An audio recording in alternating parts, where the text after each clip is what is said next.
It was the 7th fastest time ever.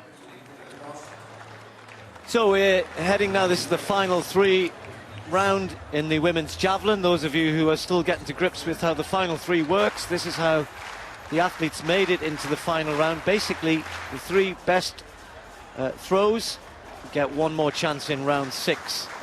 And that was the world champion, Barbara of Australia, you saw in round 4 through 60-73. And then Hutchings, who has not been beaten all year except right at the beginning of the season by this lady here. Now the Pole, Maria Andrejczyk, who threw an astonishing throw right at the beginning of the season in the European Cup competition and did enough to come out on top tonight. That's 71-40 back then. And she backed it up with another throw on that. It was early May actually, and tonight 62-67, 62-62 and 60-86. It was pretty close to getting the top 3, but they were probably the 3 you would have expected. Kelsey Lee Barber hasn't had too many competitions because of Australian quarantine rules, but that meant that she had the chance to perhaps turn the tables on the other 2 in this final round. So 62 metres had been the best they were reaching. Not a great night for javelin throwing here. There's no wind at all in Oslo, as it often is here. So all of those marks are scratched. It's all about these final 3 throws. They're the only things that count. So Barber could take the competition with a good throw here, put the pressure on the others. She looks a little bit disappointed with that. Just comes down just around the 60-metre mark, very close to a little wave to the crowd.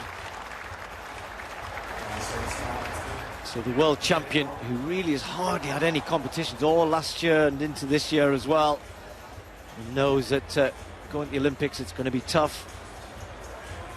He manages to put a mark out there though, 60-86. Sorry, 59-30. I'm looking at a mark from earlier on. 59-30 for Kelsey Lee Barber. She's probably thinking, well, that's probably not going to be enough with these 2 have already gone well beyond that on 3 or 4 of their throws. So Christine Hutchings, doesn't matter what you've done before though, she now has 59-30 to beat the European champion. And a very consistent season. Oh, just not quite getting what she wanted there. That'll be enough to take the lead, if you like, with a little shake of the head, because she knows that Andrejczyk has her throw to come, well capable of going beyond that.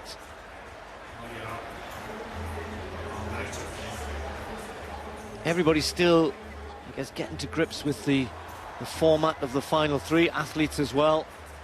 And as I said, whatever you've done before, the order can change. So our leader now under a little bit of pressure after a 60-95, sorry, 60-95 from Hutchings.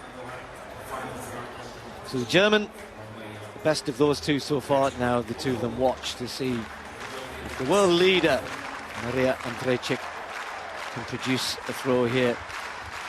Good performance in Rio when she was just 20, shoulder injuries since then, operations, but really has taken javelin by storm this year. Yeah, what's she done here? Oh, might not be far enough. Doesn't look as though it is. And there, that's how the final 3 works. Despite leading coming into this final round, it looks as though Hutchings might take the victory here. 60-95, that was the distance to beat. It's not going to be far enough. 60-35 for Andrejczyk, so Hutchings gets the win. Andrejczyk, a little rub of the shoulder, I hope that was okay. And Barber, I'm sure, just relishing the chance to be back in competition in Europe after so long not having the chance to